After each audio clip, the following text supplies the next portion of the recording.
உங்களுடைய தலையெழுத்தை மாற்றணும் அப்படின்னா தெளிவாக கேட்டுக்கோங்க. நான் இன்னைக்கே திருச்செந்தூர் கிளம்பி போவேன்னா போகலாம், தாராளமாக போகலாம். ஆனால் அதுக்கு அவன் முடிவு பண்ணணும், சண்முகர் முடிவு பண்ணணும் நீங்கள் வரணும்னு. அதுக்கு என்ன பண்ணணும்னா தெளிவாக கேட்டுக்கோங்க. தினமும் காலையில் நான் முன்னாடி சொன்ன மாதிரி ஏதாவது ஒரு திருப்புகள், இல்லை கந்தர் கலிவெண்பா, இல்லை கந்தர் அனுபூதி, எதுவும் தெரியலையா, முருகா முருகா முருகா முருகாங்கிற மந்திரத்துக்கு மிஞ்சினது எதுவும் கிடையாது. 64 கோடி தீர்த்தமும் முருகங்கிற நாமத்துக்குள்ள அடங்கி இருக்கிறது. அவ்வளவு பெருமை வாய்ந்தது.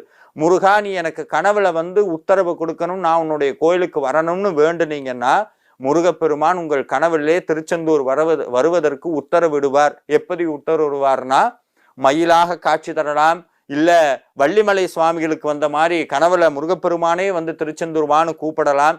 இந்த மாதிரி ஏதாவது ஒரு சமிக்ஞை மூலமாக உங்களுக்கு திருச்செந்தூர் வருவதற்கு உத்தரவு வர வேண்டும்.